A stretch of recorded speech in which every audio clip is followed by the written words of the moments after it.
Welcome to the PSLE Companion's video podcast on neuroscience-backed revision strategies. I'm Sandra, Davie, and I write on education for the Straits Times.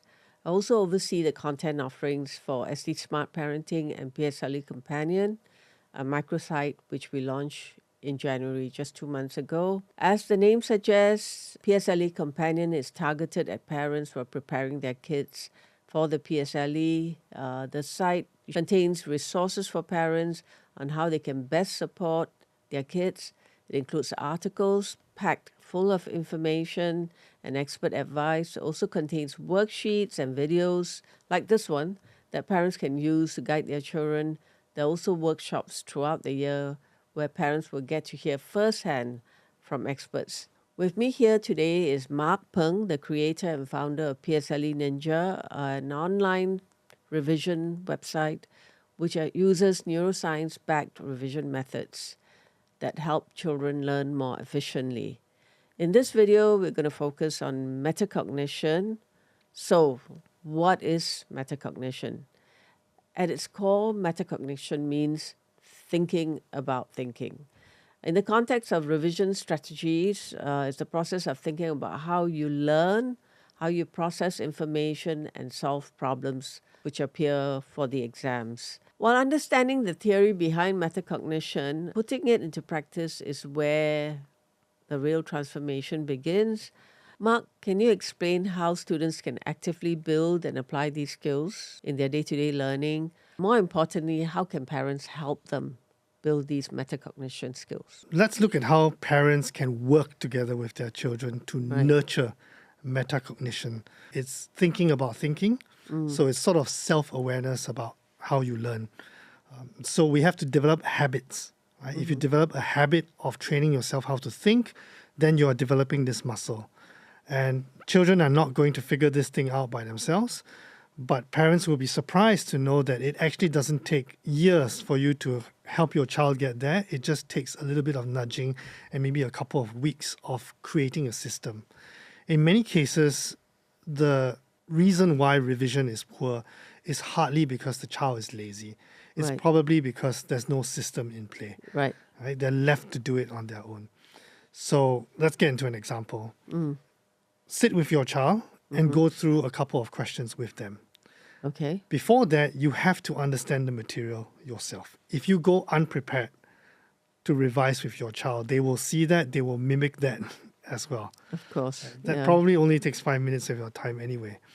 As they work on the questions, ask them to verbalize loudly. You don't have to do this for all revision, but only the ones where you want to focus on metacognition. Okay. So tell your child, read the question out loud, and after that, verbalize your thinking. You'll find that there are 3 types of children personas that you meet. The first one is the storyteller. So let's say the question was a science question.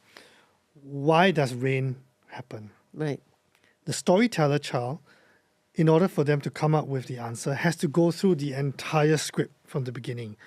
Well, water evaporates from the lakes and the seas. It goes up into the air. As it cools down, it condenses into clouds. And then as the clouds get heavy and the air pressure cannot hold it up, it comes down as rain. Right. So that child has to go through the whole script to get to the answer. Okay. The second type will be the really overconfident style. This one goes straight for the answer. Right. And they may say something wrong like rain is a result of condensation. Right. The storyteller child will tell you that's not true, right? Condensation happens, it becomes clouds, and then it was heavy. Yeah. The last child is the one that we want to pay attention to. This is the one that will say, I don't know. Yeah.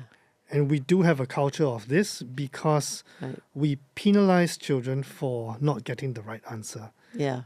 And so because they're embarrassed, even if they think they know the answer, they prefer to say, I don't know, than to try. Yeah. So this third child is the one that we want to pay attention to, and we want to encourage them to commit to an answer. Right. So in this process, as they commit to answers, it doesn't matter whether they're right or they're wrong. Continue to engage them by asking them, why did you think that was the correct answer? Right. Could there be an alternative? What led you to believe this? Right. And at the end of the day, always praise them for the effort and not for the accuracy of the answer. Yeah. You could almost brush off the answer, the correct answer, as like, oh Yeah. yeah, by the way, it's because of this. But I'm so glad that you tried, and I really like the way you explained this and Right. that. Right. And that will build confidence in the child so that they will continue to trust and respect you in the next revision sessions where they no longer have a fear of That's getting it so wrong. important for building academic motivation in kids, the fact that they tried something, even though it was difficult. Very often as parents, maybe because we're short of time, we just want them to get to the right answer. We forget to tell them, hey, thanks for trying this, although it's such a difficult question, for example. Yes. And when you do this, you get two really good outcomes out of that. Yeah. First, you get a child that actually progresses away from I don't know or overconfidence to one that starts to articulate their thought process Right. to get to a solution. And this is Right. useful life skill when they go out into the workforce. The other social benefit for this is that because you showed them so much empathy, they will probably pay it forward and be a lot more patient with their peers, maybe future employees and friends, because they think about how they think, so they're also aware of how other people think. So this habit of thinking, you brought up some questions that parents can ask. Can you go a little bit more into this, the kind of questions that parents can ask that will help their kids reflect on the way they learn, something that will serve them well, not just in the PSLE, but, through their life. Yeah. Okay. The most basic types of questions are why and how questions. Okay. Definitely open-ended questions, not the kind that the child will answer with a yes or no, or worst case scenario, I don't know. Right. In the case of science and math questions, why did you choose this method? Right. How did you derive that solution?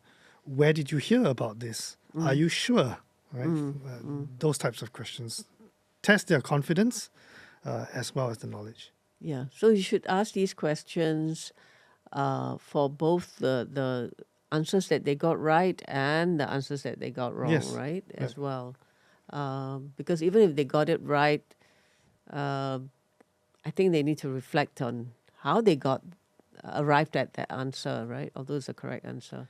And we're not expecting parents to remember all these questions, so we've created a cheat sheet that has all these questions. They can print it out in a card, memorize some Thank of you this, so but much. always use this to just randomly pick one and ask the child. I guess in a way, metacognition helps students understand what they know and what they don't know. Exactly, right? So grades tell you the result, but metacognition tells you the reliability of that result. And so here's a quick summary.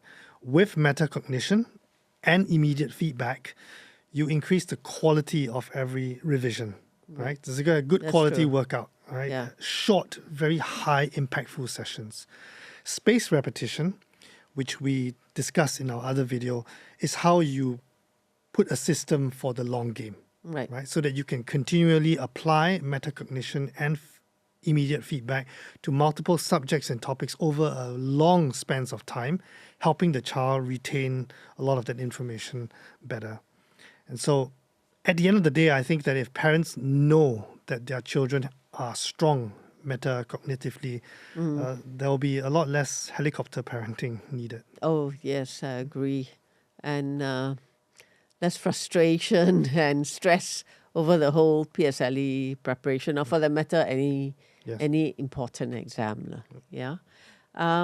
Well, we've come to the end of this video podcast. Thanks, Mark, for joining me. More importantly, I hope we've shown parents how they can incorporate these strategies when helping their kids revise for the PSLE. Before we go, in case there are viewers here who haven't seen the video podcast on spaced repetition, another important revision method, you can find it in the PSLE Companion microsite as well.